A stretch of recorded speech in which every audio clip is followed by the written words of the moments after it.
Okay, so here's the good update. Put in 2 full days of digging and pushing and spreading, and unfortunately we didn't get as much done as we had hoped because still couldn't get a truck in here. Probably could have today, but you know, my trusty neighbor truck driver didn't even bother to send me a text or anything saying no, I'm not going to come. But anyway, what you're looking at now is basically the deep end of the pond.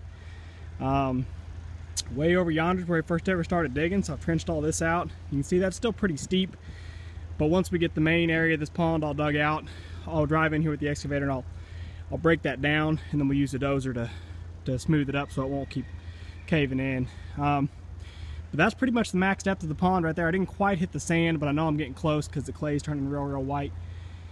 And then we come on around here, so I'm standing up on top of a mountain of topsoil, much like the ones over there. And you can see what I've done here. So I went through and I slicked it all off with the bucket of the excavator. And what that should do, I mean, if I walk out across here, I can feel it's kind of pumpy. There was some soft spots in there. But what that should do is we're looking at getting possibly 2 to 3 inches of rain tomorrow and Sunday. So any rain that falls on this ideally will not really percolate down through, it'll run off. And I actually sloped it off that direction so it'll fall and it'll run away. The only water that would run off this into the pond will be what falls on this leading edge right here. I also built a little miniature dam over here because this was a big water entry before.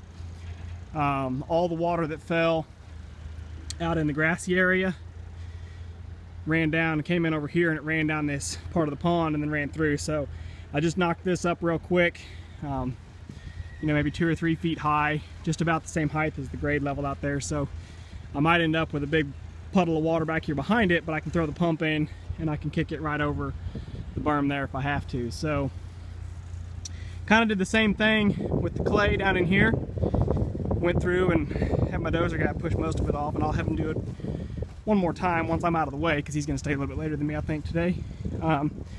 This is all on good clay here, and this is all clay that we will dig out and truck up to the front.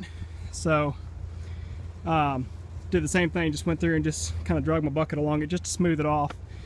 This right in here, you can see some of that milkshake mud, nasty crap. It was stuff I dredged up out of the deep end of the pond there as I was trying to break all that out. So you know, the pond is maybe a quarter of the way dug, so I think we're gonna make it. But let me walk you up here and show you the house pad area coming up. Okay, so standing here, excavator, pond. Here's our little road cut. We built all this up quite a bit so it'll drain better. And then you can see he's just pushing up more and more of where the house and garage will go. He brought it up a couple more inches today. Like I said, it's been a little bit slower because he's been having to push it the whole way. We haven't been able to truck any of it. But definitely good progress, and he's gonna, you know, back drag it all and slope it again here at the end of the day, so everything will run either on back here to the pond or run off over to that side into those sump holes over there. So anyway, I just want to give you all that good little update there. Made a lot of progress, and I'm really happy that I took advantage of the 2 days that I got, because it looks like it's going to rain on us again.